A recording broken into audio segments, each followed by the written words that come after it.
वह उसके घर में प्रवेश करता है और जबरदस्ती उसके रसीले खरबूजों पर अपना हाथ रखता है, उसे जमीन पर पटक देता है, जबकि अपने तीसरे भाई को उसकी की बिल्ली द्वारा निकल जाने देने की तैयारी करता है। यह एक मनोरम ड्रामा और रोमांस फिल्म है जो 2000 के दशक की शुरुआत में बनी थी। अगर आप फिल्म का नाम जानना चाहते हैं तो सुनिश्चित करें कि आप अंत तक देखते रहें। हमारे नायक का नाम टिमोटेओ है, जो एक धनी सर्जन है जिसे एक ऑपरेशन रूम से बाहर निकाला जाता है, यह सुनकर कि उसकी 15 वर्षीय बेटी एक गंभीर मोटरसाइकिल दुर्घटना में शामिल थी। लड़की के साथ कोई संबंध होने पर उसका दूसरा सहयोगी मांग करता है, वह बाहर उसके ऑपरेशन का इंतजार करता है। हालांकि ऑपरेशन की सफलता की दर बहुत कम थी, टिमोटियो ने अपरिहार्य के लिए पहले से ही अपना मन तैयार कर लिया था। बाहर देखने पर वह देखता है कि एक युवती खिड़की से एक कुर्सी खींच रही है और भारी बारिश में उससे दूर बैठी है। उसके प्रमुख लाल जूते को देखकर वह प्रेम संबंध के बारे में याद करने से पहले ही डर जाता है, जो उसने कई साल पहले एक महिला के साथ किया था। इटालिया शहर के बाहर सड़कों पर फंसे होने के बाद महिला इटालिया ने टिमोटियो को अपने घर में आमंत्रित करने का फैसला किया और उसे अपने फोन का उपयोग करने की अनुमति दी। हमारा नशे में धुत टिमोटेओ उसके जीर्णशीर्ण अपार्टमेंट में प्रवेश करता है और खुद को उसके साथ जबरदस्ती करता है। हालांकि जैसे जैसे समय बढ़ता है, टिमोटियो महिला इटालिया का दौरा करता है और हमेशा उसके सीने से लटके हुए पूरी तरह से आकार वाले संतरे का लाभ उठाता है। बाद में यह पता चलता है कि वह उसके प्यार में पड़ जाता है, हालांकि पहले से ही उसकी एक खूबसूरत पत्नी एल्सा है। कुछ समय बाद टिमोटेओ की पत्नी एल्सा ने अपने पति के अनुपस्थित दिमाग पर ध्यान दिया। वह बैठने वाले कमरे में जाती है और उसे सबसे अच्छे हार्मोन सैंडविच में से एक देती है। हम पूरी फिल्म में देखेंगे उसकी चिकनी सुडौल टांगों और उसे खाने के संवेदनशील तरीके को उजागर करते हुए। टिमोटेओ हर दिन अपने नए प्रेमी से मिलने जाता रहेगा, जब तक कि उसे पता नहीं चलता कि बार में एक मजेदार खेल के बीच वह गर्भवती थी। अपनी पत्नी को अपने हाल के कार्यों के बारे में बताने का संकल्प लेने के बाद, लेकिन जैसे ही वह साफ आने वाला था, उसे पता चला कि एल्सा, उसकी पत्नी भी गर्भवती है। टिमोटेओ अब एक गहरी दुविधा में है और अपनी वर्तमान स्थिति के बारे में अपनी पत्नी को सूचित करने के लिए पर्याप्त साहस नहीं जुटा पा रहा है। अपनी अनिर्णयता के लिए इटालिया ने उसके भ्रम की गलत व्याख्या की है कि उसके पास कोई प्रतिबद्धता नहीं है और वह इसे विश्वासघात के रूप में देखती है और अपने सौदेबाजी का अंत नहीं करने के लिए हतप्रभ है। इसके बाद टिमोटेओ को पता चला कि इटालिया ने गर्भपात करवा लिया है।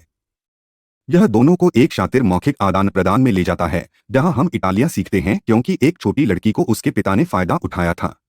टिमोटेओ जिस एक चीज की कामना करता था उसके साथ उसका दिल टूट गया था, वह उसके साथ एक बच्चा था। 9 महीने के बाद टिमोटियो अपनी पत्नी के साथ खरीदारी कर रहे हैं जब वे टैक्सी में सवार हो रहे हैं। टिमोटियो ने उस बरसात की रात इटालिया को भीड़ में देखा, लेकिन जल्द ही वह अपना फिगर खो देता है। उसे पकड़ते हुए उसने बड़े जोश के साथ उससे क्षमा मांगने की भीख मांगी। अपने शुरुआती गुस्से और कड़वाहट के बावजूद इटालिया ने उसे माफ कर दिया, यह पता लगाने के कारण कि वह अपनी पत्नी को क्यों नहीं छोड़ सका। वहां उस जगह पर, जैसे कि दोनों लंबे समय से एक दूसरे के लिए तरस रहे थे, टिमोटियो इटालिया के साथ जोश से होंठ रगड़ते हैं और वे बारिश के नीचे खुले में कम देखभाल करने वाले हार्मोन सैंडविच की एक और श्रेणी में आ जाते हैं। एल्सा बिस्तर पर लेट जाती है और वे उसका नाम एंजेला रखते हैं। हालांकि हर कोई नवजात शिशु के बारे में खुश है, एल्सा अभी भी अपने पति के व्यवहार को डिकोड करने में सक्षम है और होश में वह खबर के बारे में भी ठीक नहीं थी। शीघ्र ही टिमोटेओ को इटालिया से पता चलता है कि वह अपने गृहनगर वापस जा रही है। वह काम पर अपनी पत्नी से झूठ बोलकर इटालिया को उसके गृहनगर ले गया। अपनी यात्रा के दौरान एक रेस्तरां में उसने इटालिया से अनैतिक रूप से शादी करने का प्रस्ताव रखा, क्योंकि उसके लिए उसकी भावनाएं मजबूत हो गईं और केवल बातचीत में शामिल होने और पूरे रास्ते उसके चेहरे को घूरने से बड़ी हो गईं। रात के खाने के दौरान वेट्रेस के साथ बातचीत करते हुए वह इटालिया को अपनी पत्नी के रूप में संदर्भित करता है। बाद में रात में टिमोटेओ इटालिया के रोने से अचानक जाग जाता है, क्योंकि वह अपने पेट में कष्टदायी दर्द से पीड़ित है। हताश टिमोटियो उसे पास के एक स्थानीय अस्पताल में ले जाता है। अल्ट्रासाउंड से पता चलता है कि उसका पेट खून से भर गया था। उसके बाद वह उस पर सर्जरी करने के लिए खुद को लेता है। कारण यह था कि उसने जो गर्भपात कराया वह बहुत ही अव्यावसायिक था और अंतिम परिणाम होश में आने के बाद भी और उसे देखकर मुस्कुराते हुए अपनी जान गंवा रही थी। एक दर्दनाक पीड़ा जहां शब्दों का वर्णन नहीं किया जा सकता। एक नर्स और साथी सर्जन द्वारा सूचित किए जाने के बाद उसका फ्लैशबैक समाप्त हो जाता है कि उसकी बेटी को स्थिर कर दिया गया था और उसे होश आ गया। वह अपनी बेटी से मिलने जाता है और अपने साथ छोड़े गए हर मर्दाना साहस के साथ आंसू बहाता है।